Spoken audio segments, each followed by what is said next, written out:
Picture चालू करो बे। मोहम्मद दीपक है तो इसका भी खतरा होना चाहिए। अबे शक्ल तेरी बवासीर जैसी, बातें तो अच्छी किया कर। पूरा भाईचारा निभाओ, और अगर भाईचारे की मिसाल कायम करनी है तो खतरा होना चाहिए जिससे आप प्योर भाईचारा निभाओ। रुको जरा, सबर करो। पठान का बच्चा हूँ। ये नरेंद्र मोदी जी ने ये बात बोली थी कि मैं पठान का बच्चा हूँ। मैंने बोला कि मैं मोहम्मद दीपक हूँ, तो ये मेरी समझ में नहीं आ रहा, तो वो कहाँ से सही होगी? उसके लिए क्यों नहीं आवाज उठाई इन लोगों ने? क्योंकि वो उस उपाधि पर बैठा है। मैं एक बहुत मिडिल क्लास से हूँ, एक नॉर्मल सा इंसान हूँ, इसलिए मेरे लिए बोलना बड़ा आसान। बात तो सही है। अगर अपनी औकात में आ गया ना बजरंग दल, तो तेरे को पता लग जाएगा तू नाम से पहले जो बोल रहा है मैं किसी से नहीं डरता। अभी बता दे भाई, अभी बता दे। बिल्कुल शेर है, और हम उससे भी बब्बर शेर है। भूतने के देख, हमारे भी डोले सोले। अभी तो कुछ नहीं है तुझे पता। जिस दिन पड़ेगा लेठा, पिछवाड़े में डाल देंगे बम्बू, फिर भूतने का खड़ा हो जाएगा तंबू। तो ये कि दीपक रीलबाज नहीं, वो रियल हीरो है, ये आप समझ लीजिए। शाबाश। नहीं तो ज्यादा शौक आपको हो रहा है, आपसे पूछ के करेंगे हैं? आप इस देश में गवर्नर हैं? प्राइम मिनिस्टर लगी आप इस देश में, जो आपसे पूछ के करेंगे हु आर यू, आप कौन है, आपसे पूछ के करेंगे। गजब बेइज्जती है। इस देश के पहले मेरी बात सुनिए, पहले मेरी बात सुनिए और सुनिए सवाल का जवाब यहीं पे। गर्दा उड़ेगा भाई। इस देश के अंदर प्रत्येक नागरिक को अपना नाम, अपना जीवन, अपना धर्म स्वयं मानने की इजाजत है, और ये इजाजत कोई और नहीं, बाबा साहब का संविधान देता है। ये बड़ी अच्छी बात कही है। क्या हो रहा है? अरे बताइए महोदय, ओ पत्रकार महोदय। अरे बाप रे, ये तो धोती खोल रहा है। ये वीडियो भारतीय जनता पार्टी के कार्यालय की और कहीं की नहीं है। क्या बात कर रहे हैं? मोदी योगी जिंदाबाद, यूजीसी मुर्दाबाद। अबे तो यूजीसी लेकर कौन आया था ये बता दो। खत्म। मोदी जी का क्या कहना, देश के पहले ऐसे प्रधानमंत्री हैं जो परमानेंट अपनी ही पीड़ा में परेशान रहते हैं। कर्नाटका गए, बड़ी लंबी लिस्ट ले गए कि भाई मुझे इतनी गालियां दी है। यहाँ भी कहने लगे मुझे इतनी गालियां दी हैं। 2 किलो, 2.5 किलो, 3 किलो गाली खाता हूँ। रोते ही रहते। लगता है आपने वो सलमान खान की पिक्चर देखी है तेरे नाम, उसमें सलमान खान शुरू से अंत तक रोते ही रहते हैं। मैं तो कहती हूँ मोदी जी के लिए भी पिक्चर बना देते हैं, उसका नाम रखेंगे मेरे नाम।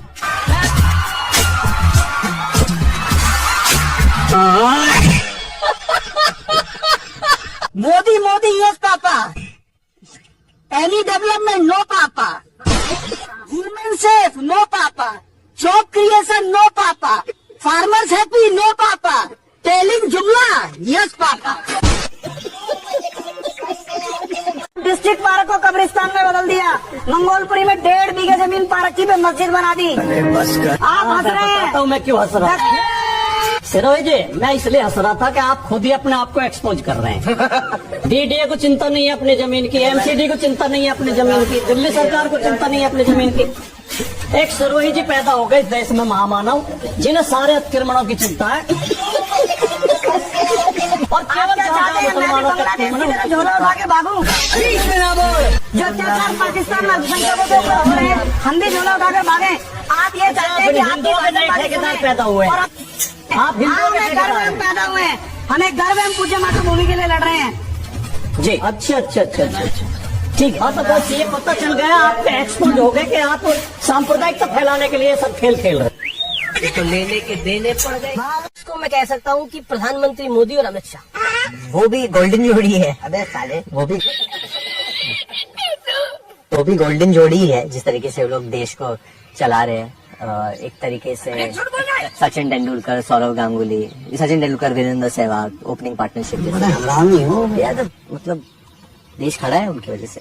वाह क्या एक्टिंग कर रहा है। अगर आप प्रधानमंत्री मोदी को एक वर्ड में डिस्क्राइब करेंगे तो गली गली में शोर है, भारत का प्रधानमंत्री वोट चोर है। वो कमाल की बात है कि ऐसे संतरे गुलगुले टाइप के लोग बजरंग दल में भर्ती हो रहे हैं। मुझे तो बजरंग दल पे शंका होने लगी है कि ऐसे मोमोज टाइप के लोग भी तुम भर्ती कर रहे हो। गजब बेइज्जती है।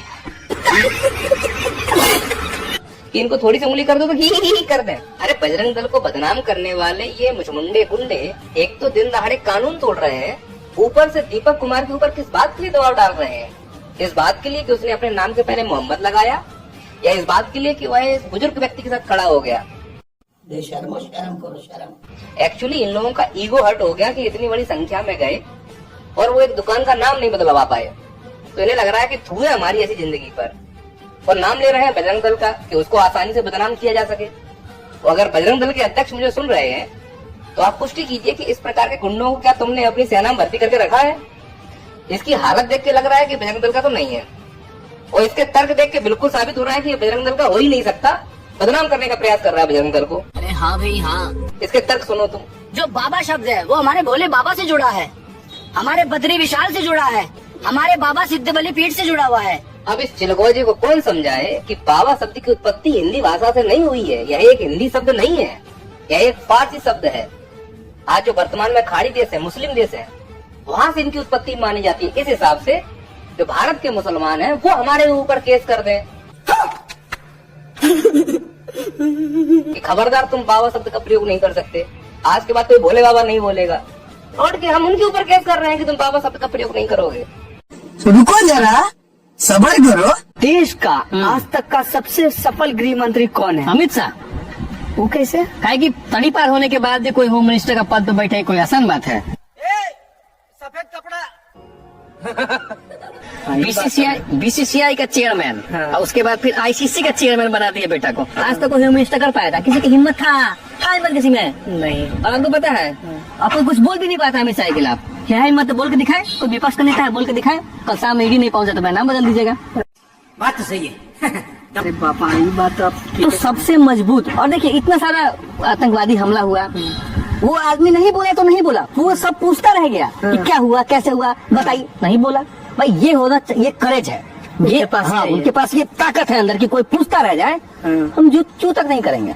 ये पावर होता है और ये सिर्फ अमित शाह ही कर सकते हैं। इसलिए देश के सबसे मजबूत ईमानदार नेता सिर्फ और सिर्फ वही गृह मंत्री हमारे अमित शाह तड़ीपार जी हैं। अगर हम करें तो करें क्या, बोले तो बोले क्या। हम अंधभक्त बहुत कंफ्यूजन में हैं। ट्रम्प की कभी बुराई करो तो ट्रम्प की कभी बड़ाई करो।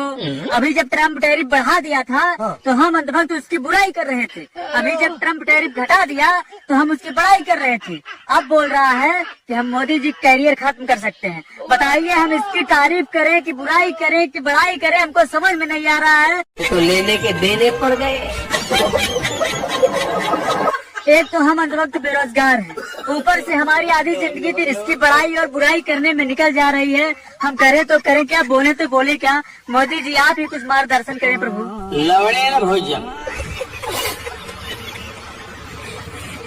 और अगर ये अभी तक आलोक जी ने कहा कि डरते हैं डोनाल्ड ट्रंप से, अब तो हमारे देश के माननीय प्रधानमंत्री औरतों से डरते हैं। औरतें दांत काट लेंगी। मैं गाली नहीं दे सकता। नहीं 6 औरतों से देश का प्रधानमंत्री अगर डरता है, पार्लियामेंट में लोकसभा के अंदर नहीं बोलता, तो बच्चों तुम्हारा क्या होगा? वाह मोदी जी वाह।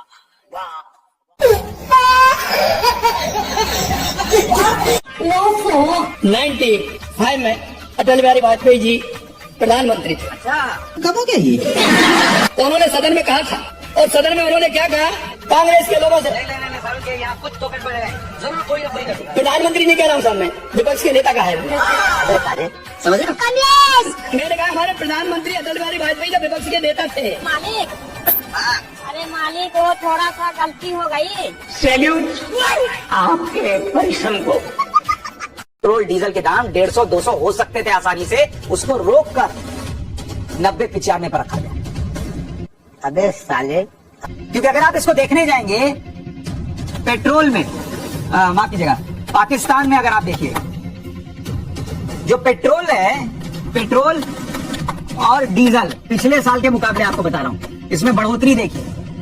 पेट्रोल की कीमत पाकिस्तान में 54% का जंप है और डीजल में 65% का जंप है। यह है भारत दुनिया के सामने दबाव में नहीं आया रूस से तेल खरीदने का नतीजा कि हमारे यहां यह स्थिति नहीं है।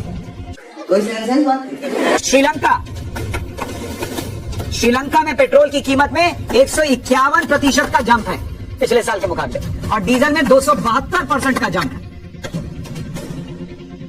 नेपाल एक और पड़ोसी देश, वहां पर पेट्रोल की कीमत 33% बढ़ गई है पिछले साल के मुकाबले, और डीजल 49% का जंप है पिछले साल के मुकाबले।